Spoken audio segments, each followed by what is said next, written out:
Now, in tragic news, PTSD-afflicted IDF veteran Itzik Sadian setting himself on fire outside of a Defense Ministry office earlier this week in efforts to bring attention to PTSD treatment in Israel, or rather the lack thereof.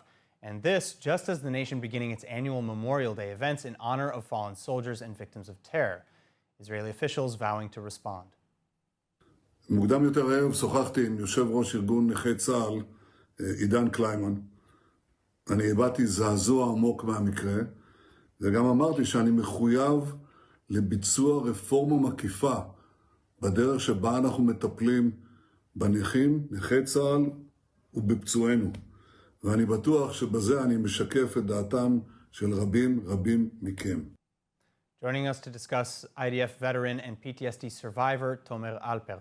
Tomer, thank you so much for being with us. Now, what is your reaction to this horrendous and tragic event, especially as it comes just hours before the whole country starts paying respects to the fallen soldiers and victims of terror? First of all, hello, and thank you for having me here today. This story is so tragic. It's so upsetting. It's saddening, and it shouldn't have happened at all. It's just a mistreatment from the Department of Defense. How do you perceive the current process that the IDF takes in assessing the impact of mental disorders and PTSD and addressing it? I think the whole process is just wrong. People with PTSD and even physical disabilities need to stand in front of really cold-hearted people that has no interest in helping whatsoever.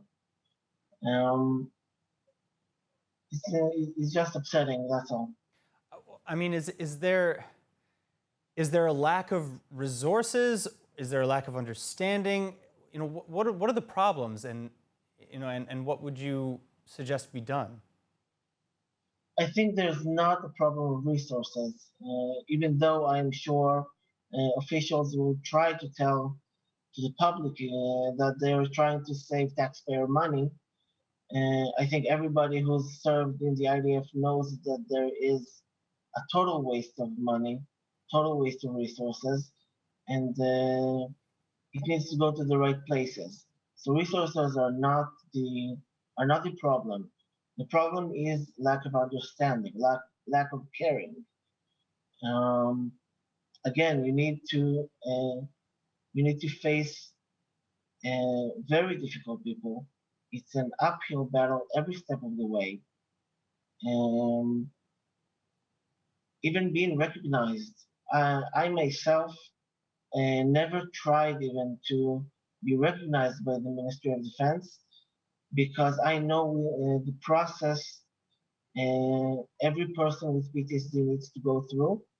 I've been through physical injuries, and so I know the process from that aspect.